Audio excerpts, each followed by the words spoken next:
My dears, അഞ്ചു മിസ്സാണ്. അപ്പം മക്കളെ പേടിക്കേണ്ട, ഇപ്പം മിസ് ക്ലാസ് ഒന്നും എടുക്കാൻ വന്നിരിക്കുകയല്ല. നിങ്ങൾക്കിപ്പോൾ പൂജ ഹോളിഡേയ്സ് ഒക്കെ ആണ്. അപ്പോൾ ഹോളിഡേയ്സ് ഒക്കെ നന്നായിട്ട് എൻജോയ് ചെയ്യുക.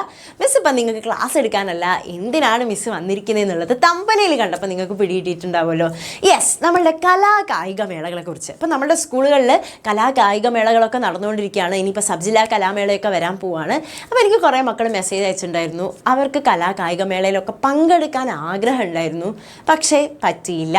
ചിലർക്ക് സ്വയം ഒരു മടി, ചിലർക്ക് വീട്ടിൽ നിന്ന് സമ്മതിച്ചില്ല. അതായത് ഒന്നാമത്തെ കാര്യം ഞാൻ പറയാം. അപ്പോൾ വീട്ടുകാർ വിചാരിക്കുന്നുണ്ടാവാം ഇത് പഠനത്തെ ബാധിക്കുമോ എന്നുള്ളത്. പഠനത്തെ എങ്ങനെയാണ് ബാധിക്കുക എന്ന് വെച്ചാൽ, ചിലരുണ്ടാവും ഇത് പ്രാക്ടീസും കലാമേളയും മാത്രമായിട്ട്, കലാമേള സ്പോർട്സൊക്കെ ആയിട്ട് മാത്രം നടക്കുന്നവരുണ്ടാവും. അവർ പഠിക്കാൻ വീട്ടിൽ പോയിട്ട് പിന്നെ പഠിക്കുന്നില്ല, അല്ലെങ്കിൽ സ്കൂളിൽ നിന്ന് പ്രോപ്പറായിട്ട് പഠിക്കുന്നില്ല. അങ്ങനെ പോകുന്ന ആളുകൾക്ക് അത് ബാധിക്കും. നമ്മൾ എന്ത് ചെയ്യണം? കലാമേളയിലും പങ്കെടുക്കണം, അതുപോലെ പഠനത്തെയും പ്രോപ്പറായിട്ടൊരു നല്ലൊരു അതായത് പ്രോപ്പറായിട്ട് മാനേജ് ചെയ്ത് കൊണ്ടുപോയി കഴിഞ്ഞാൽ നമുക്കൊരു പ്രശ്നം വരുന്നേ ഇല്ല. അപ്പോൾ കലാമേളയിലൊക്കെ പങ്കെടുക്കുന്ന വിദ്യാർത്ഥികളോടാണ് എനിക്ക് പറയാനുള്ളത്, മേളകളിലും പങ്കെടുക്കുക, അതിൻ്റെ കൂടെ പഠനവും ഒപ്പം കൊണ്ടുപോകാം.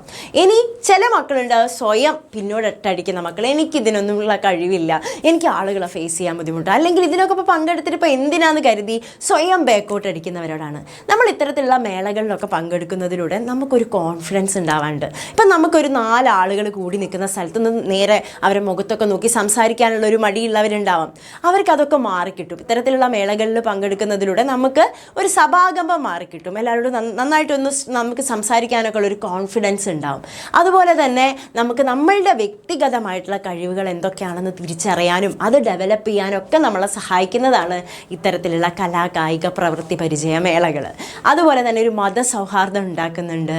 പിന്നെ നമ്മളുടെ ടീം വർക്ക്, നമുക്കറിയാം ഓരോ മേളകളായാലും അവിടെ ഒരു ടീം വർക്ക് ഉണ്ട്. നമ്മളിൽ ഇത്ര ചെറുപ്പത്തിൽ ആ ഒരു ടീം വർക്കും കോർപ്പറേഷനും ഒക്കെ ഡെവലപ്പ് ചെയ്ത് കൊണ്ടുവരാൻ വേണ്ടിയിട്ട് ഇത്തരത്തിലുള്ള മേളകൾ നിങ്ങളെ ഹെൽപ്പ് ചെയ്യുന്നുണ്ട്.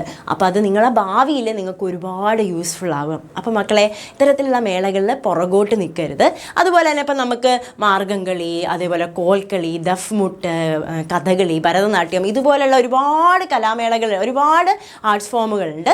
ഇതിനൊക്കെ ഓരോ കഥകളുണ്ട്, ഓരോ ചരിത്രങ്ങളൊക്കെ ഉണ്ട്. അതൊക്കെ നമുക്ക് അറിയാനും അതൊക്കെ ആയിട്ടൊരു ഒന്ന് പരിചയപ്പെടാനൊക്കെ ഉള്ളൊരു അവസരം കൂടെ നിങ്ങൾക്ക് ഇത്തരത്തിലുള്ള കലാകായിക മേളകളിൽ നിന്ന് കിട്ടുന്നുണ്ട്. ഇനി സ്പോർട്സിലേക്ക് വരികയാണെങ്കിൽ, സ്പോർട്സിലൂടെ നിങ്ങൾക്ക് എന്താ പറയുക, എക്സസൈസ് ചെയ്യാനും നിങ്ങളെ ആരോഗ്യം നല്ല ഹെൽത്തി ആയിട്ട് നിങ്ങളെ നിർത്താനൊക്കെ ഹെൽപ്പ് ചെയ്യുന്നതാണ്. അപ്പോൾ സ്പോർട്സിലും ആർട്സിലും അതേപോലെ ശാസ്ത്രമേളകളിലൊക്കെ പങ്കെടുക്കുക, പുറകോട്ട് നിൽക്കാൻ പാടില്ല. ഇനി എനിക്ക് പറയാനുള്ളത്, ഇനിയിപ്പം സബ് ജില്ലാ കലാമേള വരും. അപ്പോൾ നമ്മൾ സ്ഥിരം കാണുന്നതാണ്, ഇപ്പോൾ കലാമേളകളിൽ പോയി പങ്കെടുക്കും, അത് അവിടെ ഫസ്റ്റ് കിട്ടിയിട്ടില്ലെങ്കിൽ, അല്ലെങ്കിൽ അവർ ഉദ്ദേശിച്ചൊരു വിജയം അവർക്ക് നേടാൻ കഴിഞ്ഞിട്ടില്ലെങ്കിൽ വിഷമിച്ച് സങ്കടപ്പെട്ട് ആകെ കരയുന്ന കുറേ വീഡിയോസൊക്കെ നമ്മൾ കാണാറുണ്ട്. അങ്ങനെ വിഷമിക്കൊന്നും വേണ്ട.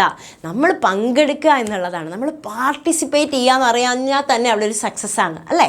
അപ്പോൾ അവർ നന്നായിട്ട് പങ്കെടുക്കുക. അതിൽ ജയവും തോൽവിയും ഒക്കെ ഉണ്ടാവും. ആര് ജയിച്ചാലും അത് അപ്രിഷ്യേറ്റ് ചെയ്യുക. ഇനി നമ്മൾ തോറ്റു പോയിട്ടുണ്ടെങ്കിൽ അത് സാരില്ല, അടുത്ത വട്ടം നമുക്ക് വീണ്ടും വരാം. അപ്പം ജയവും തോൽവിയും ഒന്നുമില്ല, അതിൽ വിഷമിക്കൊന്നും വേണ്ട എൻ്റെ മക്കൾ. ഇനിയിപ്പോൾ മിസ്സ് തമ്പനയിൽ ഇങ്ങനെ വെച്ചിട്ടുണ്ടായിരുന്നു, യെസ് മിസ്സിൻ്റെ കലാകായിക മേള ഓർമ്മകൾ. എന്നിട്ട് മിസ്സിൻ്റെ ഓർമ്മകളൊന്നും പറയുന്നില്ലല്ലോ എന്നായിരിക്കും നിങ്ങൾ കരുതുന്നത്. മിസ്സിൻ്റെ ഓർമ്മകൾ പറയുകയാണെങ്കിൽ, മിസ്സ് പണ്ട് സ്പോർട്സിനൊന്നും അധികം നിൽക്കാറില്ല. ആദ്യം നിന്നിട്ടുണ്ടായിരുന്നു, ഓട്ടമത്സരത്തിൽ നിന്നു. ഓട്ടമത്സരത്തിൽ ലാസ്റ്റിൽ നിന്ന് ഫസ്റ്റ് ആയതിനാൽ തന്നെ പിന്നീട് ഞാൻ സ്പോർട്സിലേക്ക് അങ്ങനെ അധികം പോകാറുണ്ടായിരുന്നില്ല. പിന്നെ ഞാൻ തലകറങ്ങി വീഴുക, ഷോർട്ട് പുട്ടൊക്കെ എടുക്കുമ്പോൾ കൈ പൊന്തിക്കാൻ വയ്യ, വേദനയാവുന്നു എന്നൊക്കെ പറഞ്ഞ് മടിയായിട്ട് സ്പോർട്സിൽ അധികം പങ്കെടുക്കാറില്ലായിരുന്നു. പക്ഷേ കലാമേളയിൽ ഞാൻ 7 ഐറ്റമൊക്കെ നിൽക്കാൻ പറ്റുന്നുണ്ടായിരുന്നുള്ളൂ. 7 ഐറ്റത്തിൽ 10 ഐറ്റം പറ്റുമോ ടീച്ചറെ എന്നൊക്കെ പോയി ചോദിക്കുന്ന ആളായിരുന്നു. വിജയിക്കാൻ വേണ്ടിയിട്ടല്ല, ഫസ്റ്റ് ഒന്നും അടിക്കില്ല, പക്ഷേ എന്നാലും ഫുള്ള് നിരത്തി പേര് കൊടുക്കും. എന്നിട്ട് അതിൽ ഗ്രൂപ്പ് ഐറ്റമൊക്കെയാണ് രസം. നമ്മളെ ടീമിനെ ജയിപ്പിക്കുക എന്നൊക്കെയുള്ള ആവേശത്തിലായിരിക്കും. ഇനി തോറ്റുപോയാലും സാരല്ല, നമ്മൾ പങ്കെടുത്തല്ലോ എന്നുള്ള ഒരു സ്പോർട്സ്മാൻ സ്പിരിറ്റിൽ എടുക്കാനുള്ള ഒരു ഇത് അന്ന് മിസ്സിന് ഉണ്ടായിരുന്നു. അങ്ങനെയായിരുന്നു ആ ഒരു കലാകായിക മേളകളൊക്കെ. നാടകത്തിനൊക്കെ പങ്കെടുക്കുമായിരുന്നു. നാടകത്തിനൊക്കെ പോയിട്ട് എനിക്കിപ്പോൾ ഓർമ്മ വരുന്നത് ഡബിൾ റോളുള്ള ഒരു വേഷം ചെയ്തിരുന്നു. അപ്പോൾ അതിനകത്ത് ഒരു ലാസ്റ്റ് ഒരു HMൻ്റെ റോളാണ്. HMനപ്പം നരപ്പിക്കണം തല. അപ്പോൾ നരപ്പിക്കാനൊന്നുമില്ല, അപ്പോൾ എന്തോ ഒരു പൊടി കലക്കിയിട്ട് നരപ്പിക്കാന്നാൽ ശരിക്കും നാച്ചുറലായിട്ട് തോന്നണ്ടേ. ഇത് അവിടെ ഇവിടെയൊക്കെ ഇങ്ങനെ കാഷ്ടിച്ച് വെച്ച പോലെ നരപ്പിച്ച് സ്റ്റേജിലൊക്കെ കയറിയതൊക്കെയാണ് മിസ്സിന് ഇപ്പോൾ ഓർമ്മ വരുന്നത്.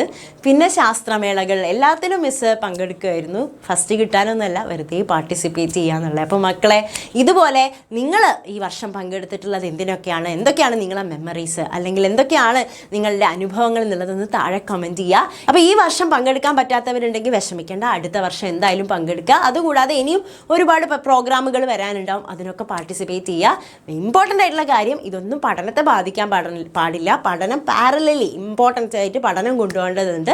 പഠിത്തവും കൊണ്ടുപോവുക, അതുപോലെ ഇത്തരത്തിലുള്ള മേളകളിലൊക്കെ പങ്കെടുക്കുകയും ചെയ്യുക. നമ്മളെ മെൻ്റലി ഒന്ന് റിലാക്സ് ചെയ്യാനൊക്കെ ഇത്തരത്തിലുള്ള മേളകൾ ഹെൽപ്പ് ചെയ്യുന്നുണ്ട്.